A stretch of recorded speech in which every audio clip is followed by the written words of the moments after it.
are here because we know we had a bit of a technology glitch with our link today. So it's so nice seeing people popping into the waiting room and coming to our regular room because you found it. You're in the right place. So welcome. So I want to welcome you to our April SC Chats webinar, Service Coordination Chats. This is our time every couple months where we really get to focus on service coordination, focus on the important work you guys do, and share some resources, share some strategies, some information really specific to your job. So I'm Dana Childress. I work with the Partnership for People with Disabilities at VCU. I'm on our state's professional development team. I have other team members here today. Corey and Lisa are here with me, and they are backing me up, handling the waiting room, and they will be right on top of things, supporting you guys in chat if you need anything. So I would love to just say a big welcome and a big, we're glad you're here for the spring webinar. Today's webinar really focuses on kind of a big national recognition about the importance and a show of respect for what you do. I'm going to talk to you today about a brand new national position statement on service coordination and early intervention. We've never really had one like that before. We've never had a national statement about service coordination outside of the federal law. So this is kind of a big deal. So today we're going to kind of walk through the statement, kind of get you oriented to it, and have some discussion in chat about some of your thoughts about what's in the statement, or your just thoughts about the work you do and how it relates to what's there. Before I do that, though, I wanted to just kind of find out who all's on the webinar with me, which is always fun. So if you guys will just kind of let me know in chat who you are and maybe, you know, what your role is, if you're a service coordinator, if you're a supervisor, and I'd love to know what's something you're looking forward to this summer. It can be related to your job. It could really be related not to your job. Maybe you're thinking like, something you want to do this summer is hopefully pandemic limitations are lifting. So type into chat and let me know what's something you're looking forward to this summer. Hi, Jabria, I'm glad you're here. So we have other folks popping in. Service coordinator on the Eastern Shore. Awesome. So you're getting some of that cold weather down here where I am. Beautiful sunshine, but chilly. Jabria is looking forward to traveling with her baby girl. That's nice. Family vacation. I would love to take a family vacation. I know we're looking for a little trip to go like somewhere south, Georgia Aquarium, something fun. What else are you guys going to be up to this summer?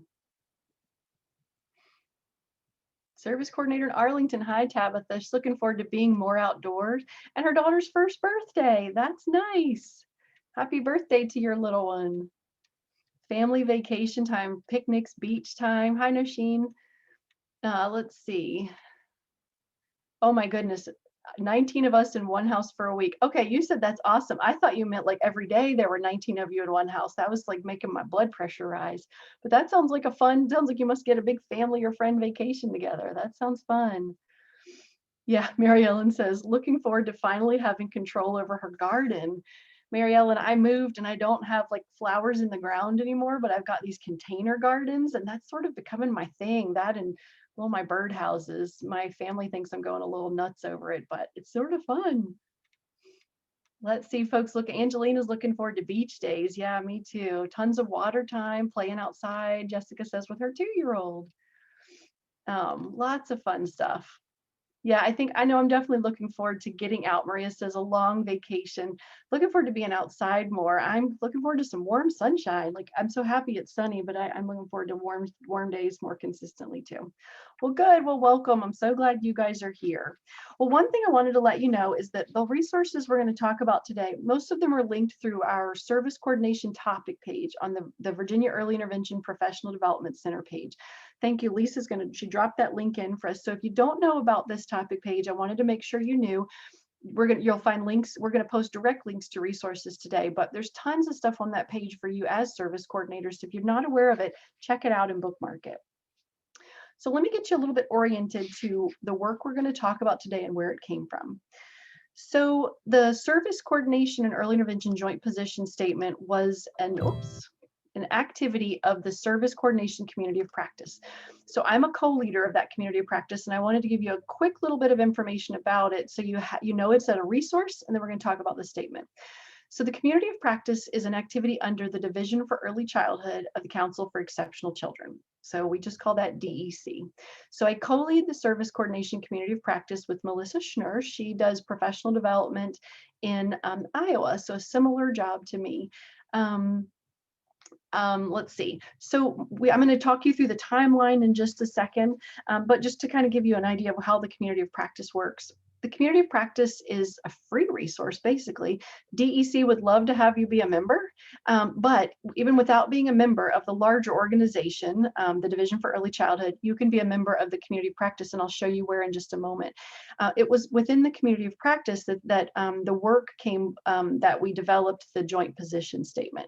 So the whole idea of forming the community of practice and writing the position statement was that we wanted to form a professional home for service coordinators, because there really isn't one, like ASHA for speech language pathologists, what is it, APTA for the physical therapist. We wanted a big national something for service coordinators. We also wanted to kind of elevate and think about the role of service coordinators to let others know how important the work you do is. So yeah, Corey says, please help spread the word to your service coordinator colleagues. You don't have to be a DEC member to join. And I'm going to show you where in just a second. We have over 600 service coordinators and folks related to service coordination members of the community of practice. So when you join our activities, which I'll talk about too, you get to network and hear from service coordinators all over the world. Actually, we did a webinar 2 days ago and we had folks joining us who do service coordination in Turkey. So it's kind of cool to get to see what others are doing. But like I said, the activities of this community practice really focus on what's wonderful about service coordination and helping others know that. So I want to start out by hearing from you guys in chat. What do you love about service coordination? What's wonderful about the work you do? If you could help others understand what's so great about service coordination, what would you say? So type into chat for me some thoughts around what do you love about it? What would you like others to know about service coordination? Type it into chat for me.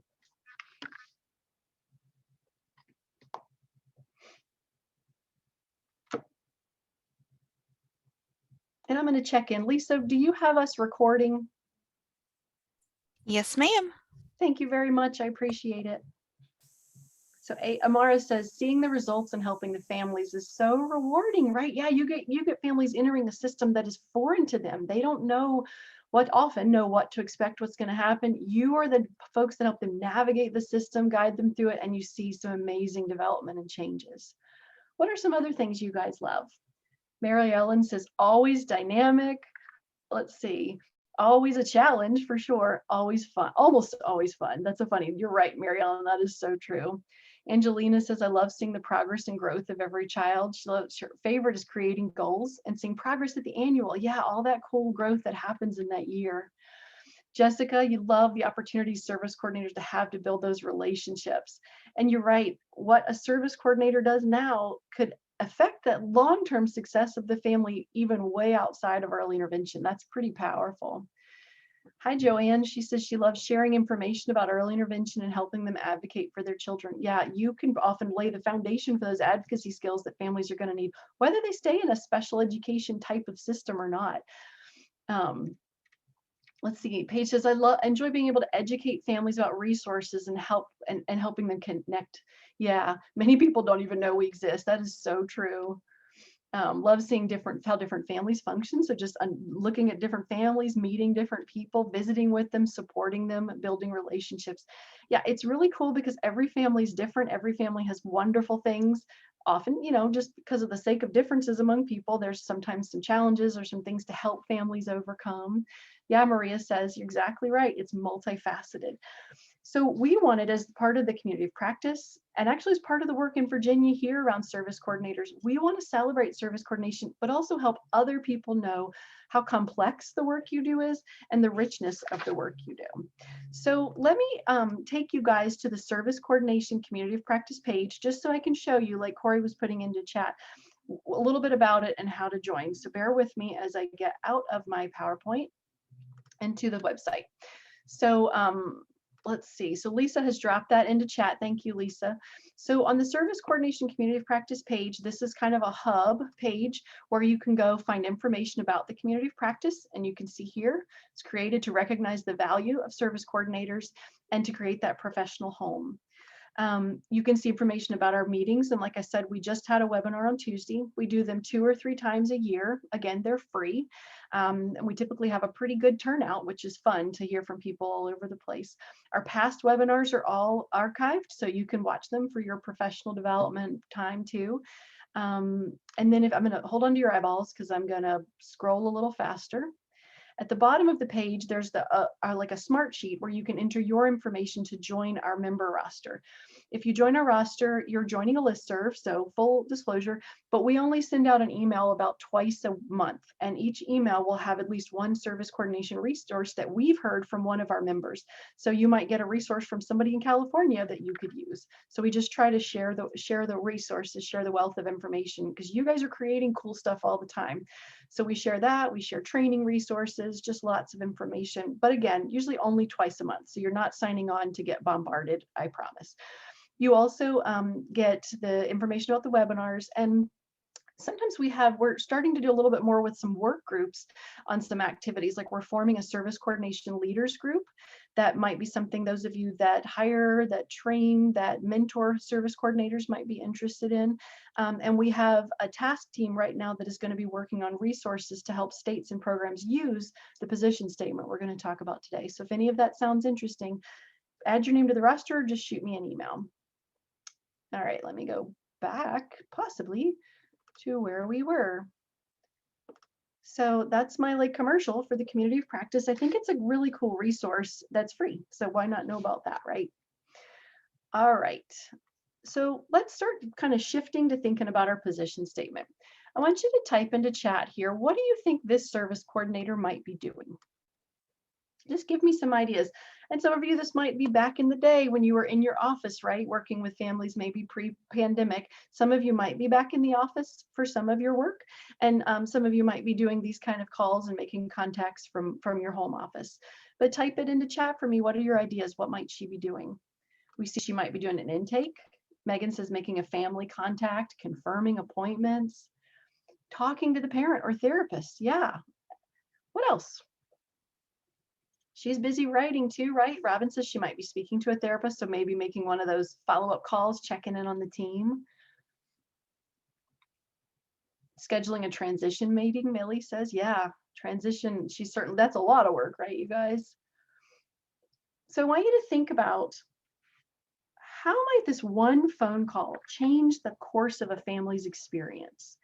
Because we know from the little bit of research we have on service coordination that things you guys do as service coordinators can have a huge impact on the family's whole experience.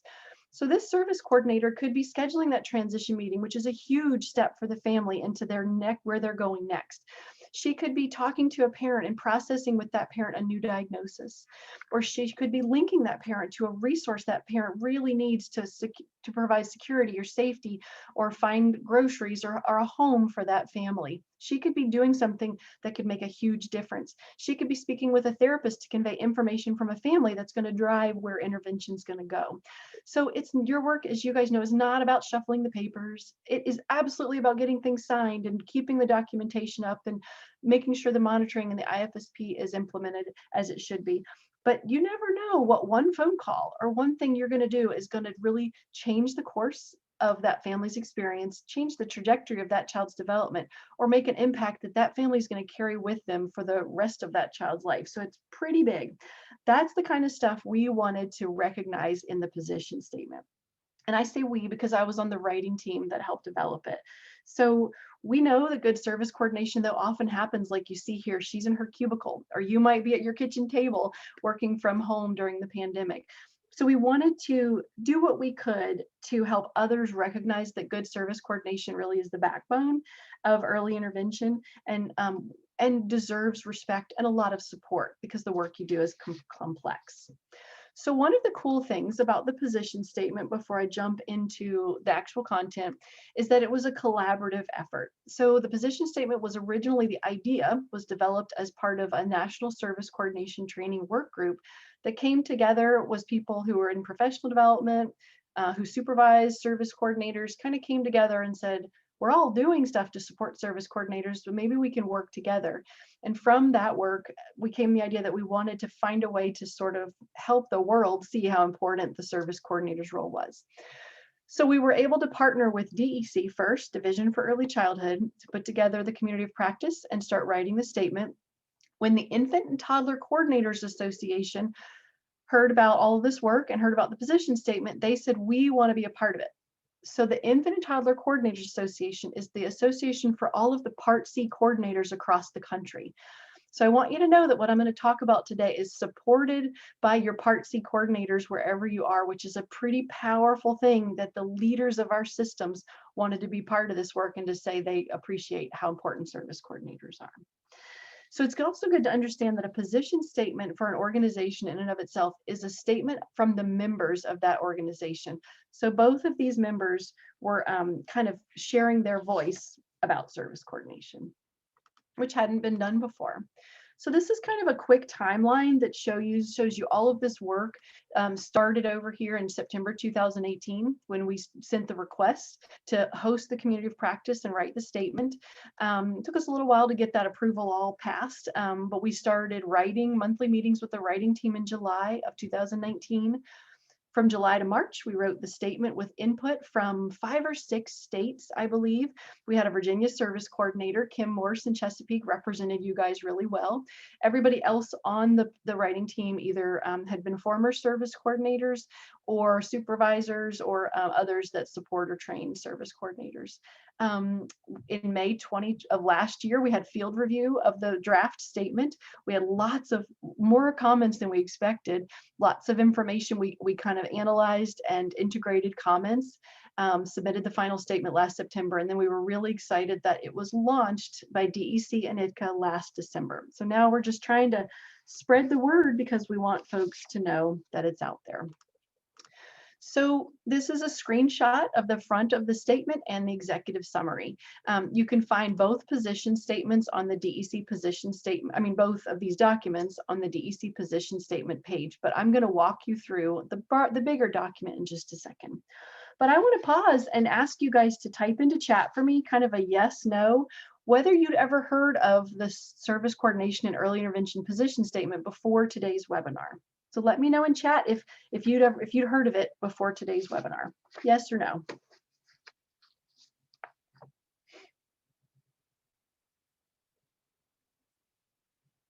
So far, quite a few no's. Okay, mostly no's. Well, you guys are in the right place then, right? That's awesome that you're here. It's awesome that you're here to try to learn about this. It's out there. So as we go through today, since this is new to many of you, I want you to be thinking about how could you use this? What could you do with this statement? Maybe it's as simple as forwarding it to the other service coordinators on your in your program. Or maybe it's to actually think about, oh, how could I use the information in this statement because my program is going to be hiring new service coordinators. But lots of different ways to use it. So be thinking about that as we go along. So Johanna said she used the language about competencies in it to bolster salary worksheet. Oh, that's really exciting. That's fantastic. Wonderful. So we're going to talk a little bit about that compensation piece and our calls to action. So thank you. So I wanted you guys to know the main document. So this is the position statement here, is 22 pages long. So it's a long read, but only about 12 pages of it is the main content. And then we have some lengthy information in the appendices that I'll talk about. The executive summary is about 2.5, 3 pages. So if you want to share this with maybe your community partners, sometimes starting with the executive summary can be a little easier to digest. Make sure they have a link to the broader statement if they want to know more. So be thinking about that, how you could use it. So our position, kind of a statement of our position in the document. It's the position of DEC and ITCA, the Infant Toddler Coordinators Association, that service coordinators must have the knowledge, skills, administrative support, professional development, and resources they need to provide the highest quality services to children and families. So kind of a lot packed in there, but we wanted to kind of get specific and provide some specific guidance to programs and states about what this meant. So you're going to see there's actually 6 sections in the position statement. We're going to move through them today. I'm not going to read them to you, but I'm just going to orient you to them, and we're going to talk about what you think about some of that content in there. We also have the 2 appendices that I'll talk a little bit about too. These are some really important stuff in these, so we're going to talk about that. So let's start with the calls to action. So if you were to write a call to action for the field to support high quality service coordination, what would you call for? What do you think service coordinators need in order to do their jobs well? So think big picture, what call to action, what would be important to you for your program, your state, your field, when you think around supporting high quality service coordination? So you can think, I would call for what? Type it into chat for me.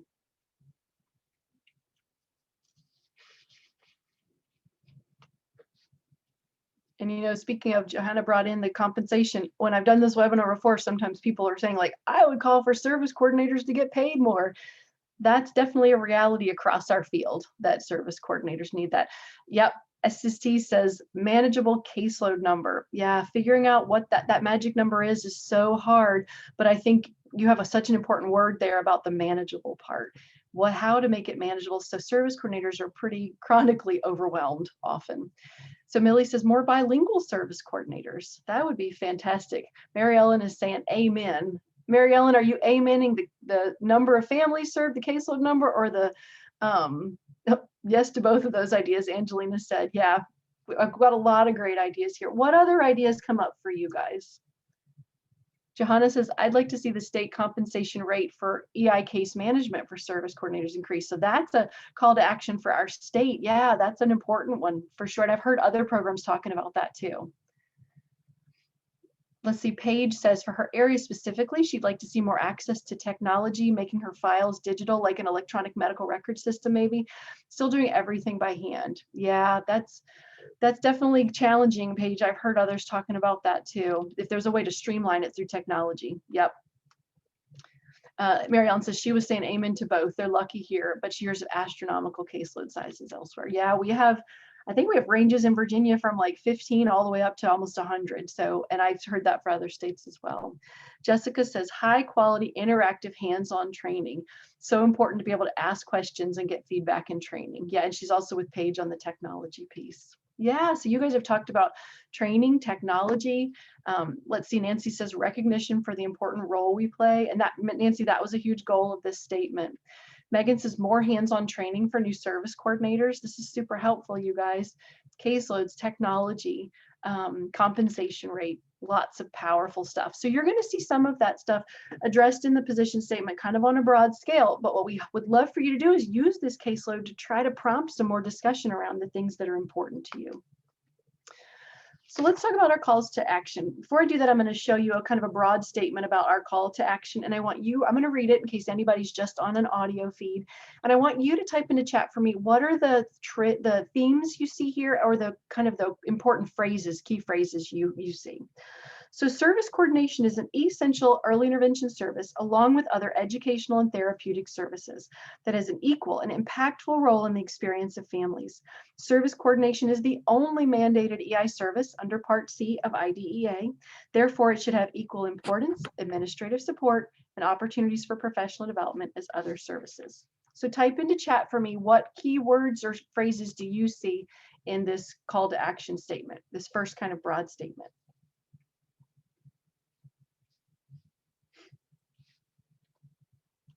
Essential, equal, mandated role. Yep, essential, and equal importance really stuck out. Yep, several of you are seeing that.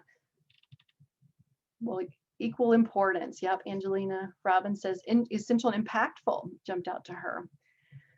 So I'll show you guys, those are the things that jumped out to me too. We see equal, impactful, and equal importance. And I think we wanted as a writing team to emphasize this level of equal expertise, equal importance, equal impact, because historically service coordinators have often felt pretty undervalued. Many still do, because other team members might not understand the importance and the complexity of their role and the value of that role. So a big driving force for this statement was to help others understand the importance and the essential nature of the work that you do.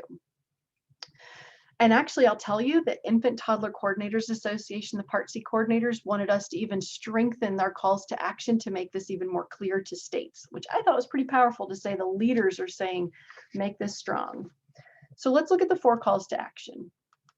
The first call to action encouraged states and programs to review and align any current competencies or standards they have to the indicators in the knowledge and skills for service coordinators document. So the knowledge and skills for service coordinators is an appendix of the position statement, and I'm going to talk more about that now.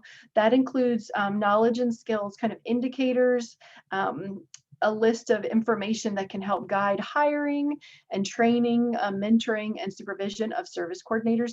The idea behind this call to action was consistency. How service coordination is supported and implemented across the field is really wide, varied. So we would love to see some more consistency in who's hired as service coordinators and what knowledge and skills they either bring to the job or the support they receive after they're hired to make sure that they have what they need to support families. Call to action number 2 focuses on leadership. This call to action encourages leaders to really have a good understanding of service coordination. So we want to make sure leaders who are supervising and leading our service coordinators understand the expertise and needs of these professionals. We have compensation here. You guys mentioned that. It's kind of a broad statement because we couldn't call out and say all service coordinators should make $100,000 a year. I wish I could, but we wanted to make sure leaders are considering that compensation aligns with the level of responsibility expected of service coordinators, which is often pretty intense and high. Service coordinators should also have the appropriate support, supervision, and resources to do all the things that they have to do, manage their workload, navigate the constant changes, right? And most importantly, partner with families. So our call to action to action 3 is all about that workload. So let me go through this and then I'll explain it a little bit. So here with action 3, we wanted states and programs to consider the multiple factors involved when determining workload size. We didn't lean towards caseload or what's been known as a number, the number of families served, for a couple of reasons. Families have historically said they don't want to be referred to as cases. So we tried to show respect for that by leaning on workload. We also felt like the number of families served is only one factor in how heavy or manageable, to use the word in the chat, the caseload or the workload size is. So we wanted to encourage programs to look at the number of families served per service coordinator, the varying levels of need experienced by families, because you can have 15 families you're serving with very high needs and have an almost unmanageable situation, right? But you can also serve, some folks will serve 50, 60 families and do it really well and be able to manage really successfully. So it's really dependent on a lot of factors. Some of those factors include the model of service coordination, whether service coordinator is your only role, or you're in a blended role where you are also maybe another type of provider, therapist or developmental services. We needed to look at the need for administrative support and supervision and whether that's there. And then the level of responsibility, what educational background the service coordinator comes from, and any specific expertise that might be required of service coordinators in a particular state or program. So like someone said in the chat, it's really multifaceted, and we wanted leaders and others to recognize that it's really not just about a number. Although I respect that you guys put that in the chat, because the number can certainly make you feel it can be really hard to keep up with lots of families with a high number. Then our last call to action was really a look at the future. We don't have a lot of recent research on service coordination. There's not really research on recommended practices specific to service coordination.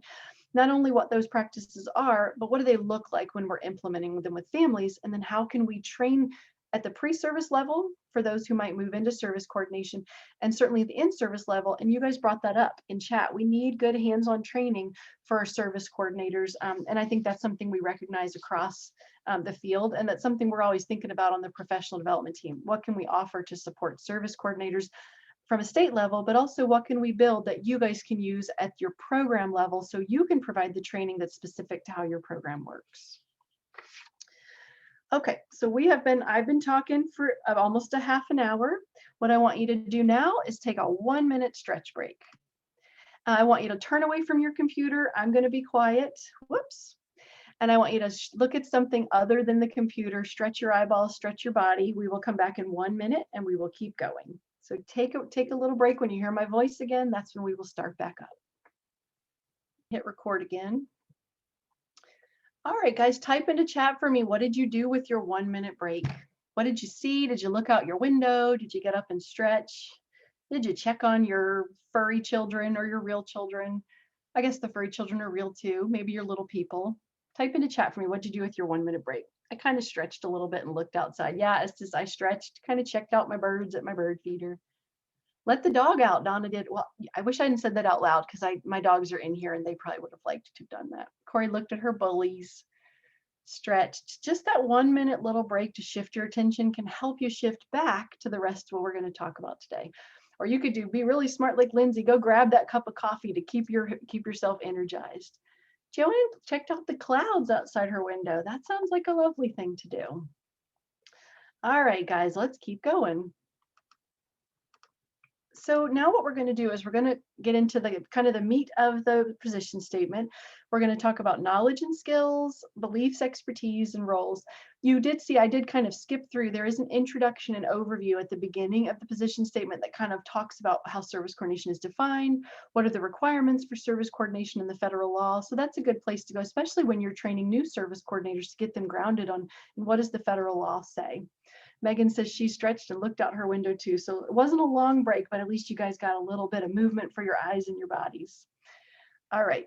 So before I jump into what's in the position statement, I want to know from you, what types of knowledge and skills do you think are essential for service coordinators? What do service coordinators need to know? What do they need to be able to do the job well? Type it into chat for me.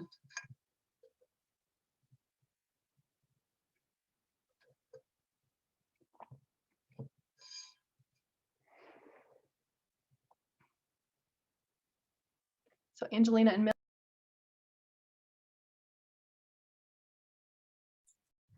Dana, sorry, I accidentally unmuted you, letting someone in. That's okay, we're good to go. I was just checking out the chat here. It looks like we've got knowing about community resources. Yep, you guys are develop a lot of expertise in the community resources. Sometimes you don't feel like that as a new service coordinator, but that certainly comes. That's a great one, Angelina. Communication, writing skills, active listening. Yeah, you have to be organized to survive as a service coordinator. Good listening skills. Megan says time management is super important. Joanne says awareness of family-centered practices. And Joanne, I think that's awareness of what it looks like when your service providers use them, but also what it looks like when service coordinators implement family-centered practices.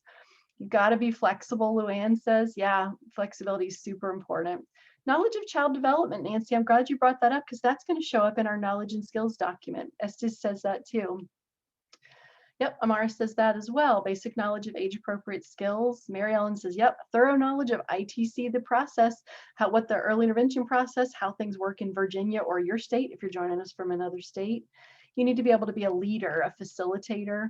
Yep, you guys being able to adapt to change, Robin, that's an important one. Organization, and Tom says patience, being able to have some patience. So patience, flexibility, being able to adapt, all super important. Some of those are almost like personality traits, right? Or things to develop once you get into the position. So as I've mentioned before, we have in the body of the document, there's a couple of paragraphs about knowledge and skills. And then we have this wonderful resource in the document in the appendix. So the knowledge and skills for service coordinators includes a list of kind of knowledge and skill areas. You see the 6 here on screen that give guidance about what service coordinators need to know and be able to do. And this is great guidance for, like I said before, considering with hiring, training, when you're building the capacity of your service coordinators. So I want you in chat, pick which of these knowledge and skill areas would you like to know a little bit more about? Because I'm going to open up the document and show it to you. So tell me, which one of these would you like to know a little bit about what's included in the document? Are you curious about what the document says about transition or about family-centered practices? We saw that pop up, leadership. Which one should we take a look at?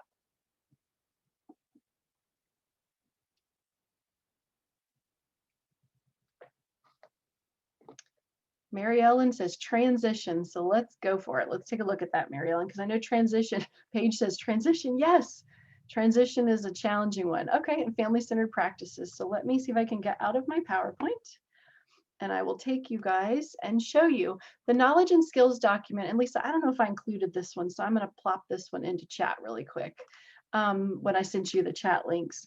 The knowledge and skills document is available outside of the position statement as well as in the appendix. But for this purpose here, it's easier to look at this version. So let me show you. I'm going to scroll down a bit. So hold on to your eyeballs. We have the infant and toddler development is our first one, but let's go take a look at transition. All of these have a statement at the beginning, as you'll see here, that describes service coordinators implement smooth and effective transition plans with the family, identifying events, activities, and processes associated with key changes between the environments. So you kind of see that bigger statement, and then you have indicators of what does this look like. When a service coordinator has this knowledge or skill, this is how that's demonstrated. So with transition, we want service coordinators to partner with families to plan for and individualize that transition process. We definitely they need to manage those required timelines and processes, all that documentation in the IFSP, in contact notes, and then support a variety of planned and timely strategies to help the family adjust as they're getting ready to exit.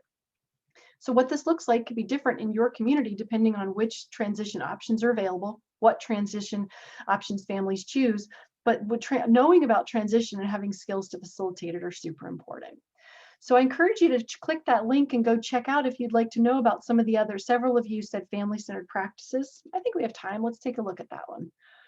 So here we have the second indicator. Service coordinators demonstrate the ability to respect and support the distinctive qualities of each family, recognizing the family as teacher, support, decision maker, and advocates. That's a really nice statement.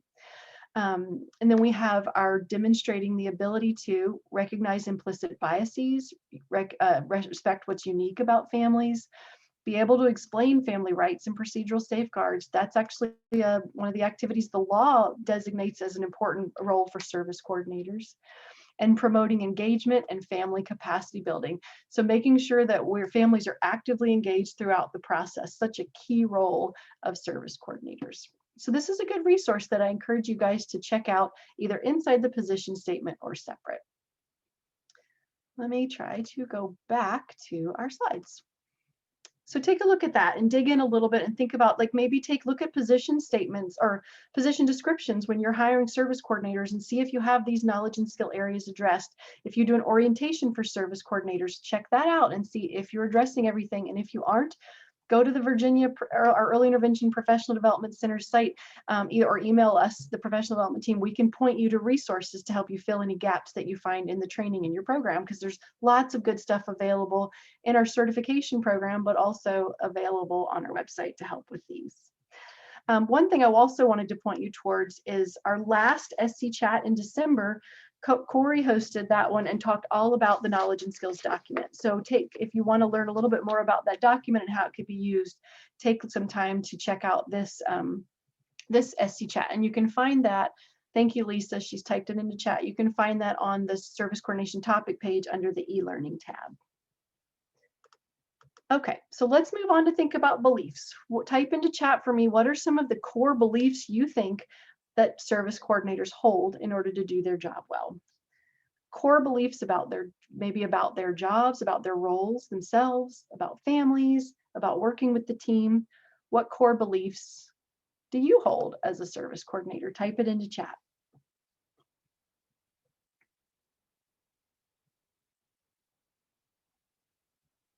Mary Ellen says families are just as much experts as anyone else on the team. That's so important, Mary Ellen, because we can't do our job unless we have information from the family, right? Yeah, SCST agrees, family is the expert on their child. So we have to show expertise, show respect for what that family brings for the team and help the family find comfortable ways to share what they know, right? What else? What are some other core beliefs?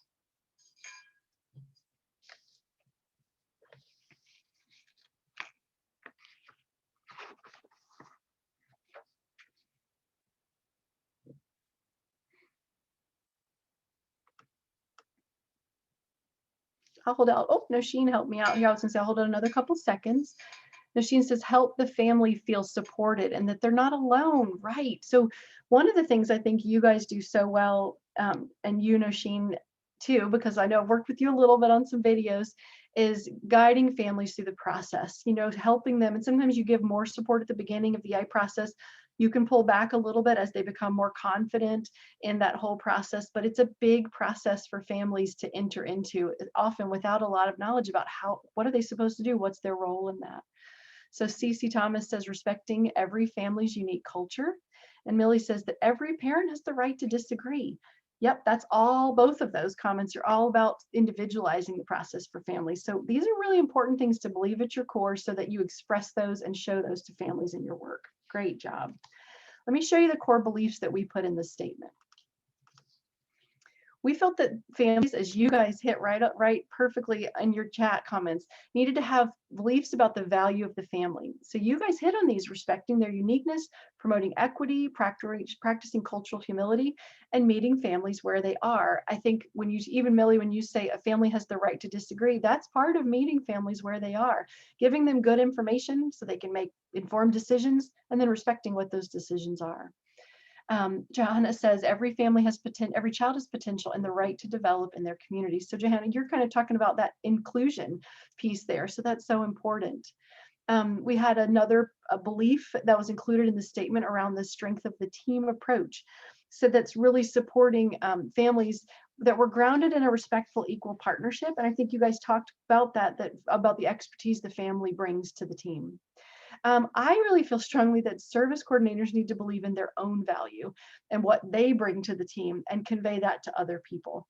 And we have a strong statement about that in the position statement, because we wanted service coordinators to respect on that, because you have to believe in your own value before others are going to understand the value you bring to the team. So let's think about expertise. That's another section in our position statement.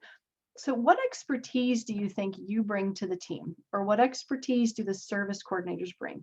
This could be expertise that's a little different from our other team members. What are service coordinators experts in?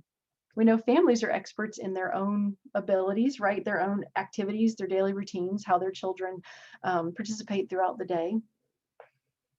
What expertise do service coordinators bring? Joanne says knowledge of Medicaid and Part C regulations. Yep. So knowledge of kind of those, all that policies, procedures, how to access funding. Yep. H. Pruitt says from before, even if your concern is, let me go back. Even if your concern is legitimate, yeah, it's all about family concerns. That's so important. Angelina says meeting timelines, all those IFSP reviews, annuals, transition planning, meeting, discharge. Yep. So knowledge of kind of how the process unfolds. Nancy says knowledge of community resources. Yeah, a couple of you are saying that. Absolutely. One of the things, so I think knowledge of community resources is definitely a highlight for you guys, and other team members often look to you when a family has a resource need. So building and keeping your knowledge of community resources updated is a constant developmental process, I think, for service coordinators. So let's see where we landed in this position statement. So I think we hit on a lot of things you guys said. We looked at service coordinators as experts in navigating the early intervention process. You guys have the big picture as well as the small details along each part of the process. And you guys mentioned like the transition planning, like IFSP reviews. You're the ones that guide that whole process and make sure everyone's involved and we're meeting our requirements with the timelines, with documentation, and just making sure that the family is actively involved throughout. You bring expertise in how to lead the team, how to facilitate those meetings, and how to make sure there's collaboration across team members. You bring just like you guys said, knowledge of and ability to build relationships with community resources. A really, really important piece about the resources is it's one thing for you to know about them. It's a whole nother thing for you to help families access them. And I think that's where our service coordinators also shine too, taking what you know, but then helping families learn to access them as opposed to just giving family a list of resources. Yeah, Megan says knowledge about both. Yeah, Mary Ellen says we're the rodeo cowboys and cowgirls. Yeah, you guys know that, how to kind of keep that whole rodeo going, right, Mary Ellen? And you also have expertise in building strong family professional partnerships. And that's especially important when new partnerships are forming between you and the family, when the family's meeting new providers or reaching out to community partners. You can facilitate that to kind of help families ease into those partnerships so they land at a place where there's an equal level of respect. So here's a little statement about that expertise from the statement. The service coordinator brings expertise to the team to navigate the system, use family-centered practices, linking families to community resources, fostering those strong partnerships, and facilitating and documenting the process. We couldn't help but throw documentation in there, right? Because that's certainly part of the game. We also have a section, we have a smaller section, like a couple paragraphs in the statement about roles and responsibilities, but then we have, I think it's like, I don't know, like 9 or 10 page part of our appendix that focuses on detailed information about the roles and responsibilities of service coordinators from that initial referral through the child's discharge from the program, because we wanted a place for you guys to be able to go when you're training new people, when you're educating your like therapy partners, the therapists and the developmental service providers about what you do. Here's something you can give them that really outlines what service coordinators do throughout the process. So you can see the picture here. You've got an example. These are 4 different service coordinators. Type into chat, what do you see here that might be examples of some of the roles and responsibilities throughout the EI process of service coordinators? What do you see in the pictures that might reflect some things service coordinators do? Roles they play, responsibilities they have throughout the process. What do you see?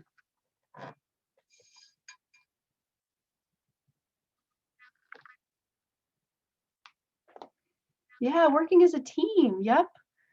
Facilitating teamwork. You guys both hit on that. Very good. What else do y'all see? Documenting teamwork, playing with kids, explaining procedural safeguards to the family. Joanne, that's so important. And that can be a part that you get tired of explaining as a service coordinator, but it helps ensures that families' rights are respected. So I'm glad you brought that up. Relationship building. Yeah, Nikki says organizing resources, interacting with the child and family, making sure everybody understands each other, maybe even addressing goals. So yeah, so here we have Paula. She is in an IFSP assessment and IFSP meeting, and she's going over paperwork with the mother on through her computer, and you see the mother signing procedural safeguards. I actually think she might have been signing the IFSP. Here we have Michelle going through some documentation with the family. We have another service coordinator here, kind of like our picture at the beginning, making contacts with families, kind of doing some teaming, interacting with the entire team, right, Megan? She could be doing that by phone. And then we have Ryan here, where he has a mom that is showing him what's happening in therapy. So he's kind of doing some observing, interacting with the family. He's put his paperwork down and he's doing some relationship building and showing some curiosity in how therapy's going. What's that look like? So these are 4 snapshots, 4 very brief moments in service coordination, but I encourage you to check out the document for more information and figure out ways to use that. Another great way I can think to use the whole statement, but particularly the roles and responsibilities, is with students, when you're training students in your program so that they know what happens, what service coordinators do, and gives them a little deeper level understanding, because they might come out of school and end up working as a service coordinator as well. So our position statement also includes a summary. This is a couple statements from the summary that has some keywords highlighted. So we wanted to convey the message that service coordinators provide an anchor for the family that's actually, and other team members, that's unique. A lot of other service systems don't have somebody like you to support and guide through the process. So that's kind of unique, and that really, there's a unique value there. We wanted it kind of to point to how it's widely recognized across the field that families have the right to individualized services. Well, we often think of that in terms of the therapy and the developmental services, but individualized high quality service delivery, we wanted everybody to know service coordination is included. So if that's going to happen, we wanted, and actually the Part C coordinators wanted it strongly said, that our field has to reflect and look and commit to making sure that service coordinators have what they need to provide that high quality individualized service.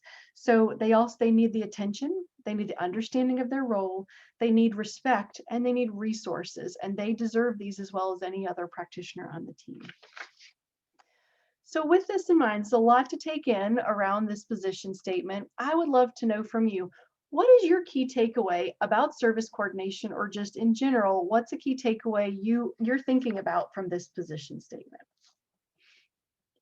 It can be something in the statement. It can be a big picture, like there's even a national discussion about service coordination. Let me know, what's a key takeaway or key idea that you're thinking about related to the position statement and the knowledge and skills document today?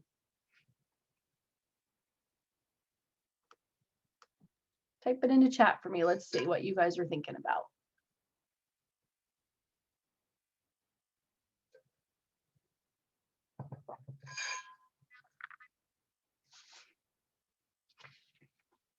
Okay, Mary Ellen says it's very concise. Yeah. Estes T says, love that there's value given to our role. That makes my heart happy to see that you wrote that in there, because that was really the big picture goal of putting the statement together. What else? What are others thinking about the position statement?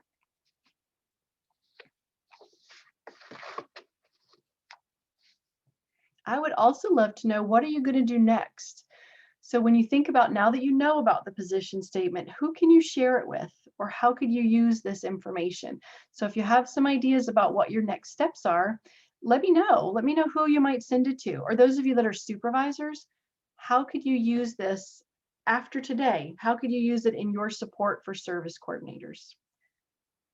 Johanna gave us a great example earlier where she looked at it and used some of the components when she was looking at a compensation for new service coordinators, which is super exciting. Nikki says she's thankful to have the information in one place as a go-to resource. Yeah. And Lisa, if you don't mind plopping the link into chat for the position statement again, I would appreciate it. So if we can just give you that one more time. Paige says she also loves the emphasis given on how service coordinators are the glue that keeps the entire process together. H. Pruitt says, we have a staff meeting. Thank you, Lisa, for putting that in there. We have a staff meeting tomorrow. Can't wait to share. That's fantastic. If any questions come up at your staff meeting that you need support with around the position statement, just shoot me an email and let me know. And Mary Ellen says, also needs to be shared with other colleagues. So even if it's just the executive summary, you guys share it with other people. Share it with your other colleagues. Just tell them this great new resource came out and I thought you might be interested. We also wanted to let you know that I mentioned there's a team that's developing to develop some other resources to help you use the position statement. So stay tuned, because we're looking at developing some infographics to make the information in the position statement easy to digest. We're looking at lots of other resources. I'll tell you, videos are on the table as a suggestion, some videos of service coordinators, but there's always a lot of challenges involved with videotaping. But with tele-intervention and connecting with families virtually, that might be something we can pull off. So we're definitely looking at different kinds of resources to help you use this. Millie says she's going to share it with a newly hired service coordinator. Awesome. So one more plug for the service coordination community of practice. I hope you'll think about joining us. I'd love to see your name on our listserv. If you have any questions about that, I'm going to show you my email in just a moment. You're welcome to reach out to me and let me know. And I appreciate it, you guys. Thank you for joining me today to talk about the position statement. I'm really excited to get the word out and happy to support you as you're using it with your new service coordinators and other team members. Stay tuned. Our next SC chat will be in July 2021. So there's going to be more information coming out about that over the next couple of months. After the webinar today, you're going to receive, as you usually do, you'll get an email with a survey link for feedback. So please give us that feedback. We're wide open and welcome to whatever feedback you have. Once you complete the survey, you'll get a certificate of completion. Do know that often with our certificates, you need to download, save the survey, print it out in order for the date stamp to update. So if you open up the survey and it looks like it has the wrong, or open up the certificate has the wrong date, don't worry about it. Once you save it, download and save it or print it, that date stamp will update with today's date. So that's it. You've got my email there. If you have any other questions, feel free to reach out to me, and I wish you all the best in using the statement. Thanks a lot for your time, guys, and thanks for Corey and Lisa for backing me up. So have a wonderful rest of your day. Bye, everybody.